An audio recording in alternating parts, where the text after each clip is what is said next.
Welcome into Blake Street Ball. I am Tanner Schwint, joined by my guys. As always, this is Luke Mullins. This is Ben Shoemate. Thanks for taking some time and joining us. We're talking Colorado Rockies, and guys, for the first time in quite a while, it's not negative because the Rockies' start of the season was, well, just that. It was rocky. And we wonder, and I'd like to pose the question to you two, was the turning point for the Colorado Rockies German Marquez's incredible performance on Sunday against the Giants? I think it could have been, and there's multiple reasons for that. Number one, German Marquez almost threw a perfect game. He almost threw a no-hitter. He was unhittable. He had a great performance, but it wasn't just that. The Rockies' bats came alive. And it wasn't just, we got runs. It wasn't just Nolan Arenado finally hit a home run. It was, we had good at-bats. We took balls. We weren't swinging at as many balls outside of the strike zone. Even the balls that weren't hits, they were hit well through the first couple weeks. It's weak contact all the way around for almost every hitter. So strong defense too. So everything that had been a problem started to come together in that game, and it seems like maybe some of those issues are being sorted out finally. Yeah, they look like a different team. There's no doubt about it, from the approach at the plate to just about every aspect of it.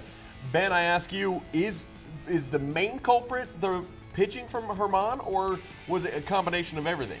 I mean, I don't think you can ever it's the second highest game score a pitcher has ever received for the Colorado Rockies. I think it was somewhere around 94. So you can't discredit that as being one of the main reasons they were able to bust out of that slump. But there were a lot of things going into it. You talked about they were taking really good at-bats. And they carried that into their game against San Diego. They took really good at-bats. I believe Mark Reynolds had 2 walks. He was on base his first 3 at-bats. He had 2 walks and a single. Those are the at-bats you need. You don't need people to hit home runs every time they come to the plate, which is what people were trying to do earlier in the season when we weren't scoring any runs. People would just take a huge hack and come up empty every single time. You got people like Raimel Tapia doing that, who he's there to get on base. He's not there to break the game open with a home run. He's there just so he can get on base and maybe steal a couple of times. But I think people really found where they were supposed to be playing in this game. German Marquez pitching well, defense doing awesome, and people fitting into their roles offensively. Yeah, no, there's no doubt about it. It was a nice thing to see. I ask this question to you, Luke. How important was it for German Marquez to go out there and pitch maybe not even this caliber of a game, but a really good game after Kyle Freeland has struggled the last 2 starts? Well, Freeland struggled, and Marquez's last start before the start was also one of the worst ones we've seen, probably the worst one we've seen since the All-Star break last season. So it was important to say, no, he's not slipping. No, we're not slipping. We're going to come back. We are going to have a good season. Marquez is going to have a good season. He's got one of the best ERAs in baseball right now, even with that bad start that he had against the Braves.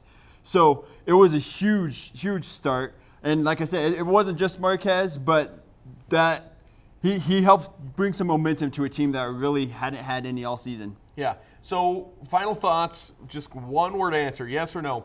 When the season's wrapped up, we look back and we point to this game on that Sunday in San Francisco. Was this the point that the Rockies turned it around? Maybe.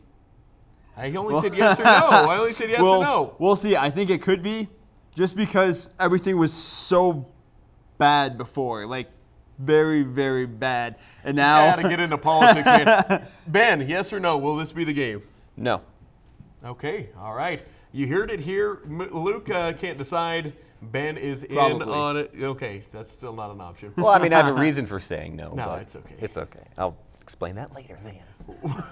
We'll talk about it more in depth when we come back with a new episode of Blake Street Ball. We'll also talk Antonio Senzatella for Cy Young.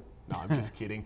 We'll thanks for joining us on this video. We'll catch you up with Antonio Senzatella's incredible start he had against San Diego and much, much more. This is Blake Street Ball. For Ben Shoemate, for Luke Mullins, I'm Tanner Schwint. We'll catch you next time. Hey guys, Ben Shoemate from Blake Street Ball. Thank you so much for watching. If you have not subscribed yet, what is wrong with you? I've been trying to figure out, and there is something morally and ethically wrong with you. So to fix that problem, subscribe right here. There is a link. Also, if you want to catch more on our terrible thoughts about the Rockies, there's a video here and here. You can watch those and comment below on how wrong we are. Yeah, if you're a Dodgers fan, we will be praying for you. So we will see you next time here on Blake Street Ball.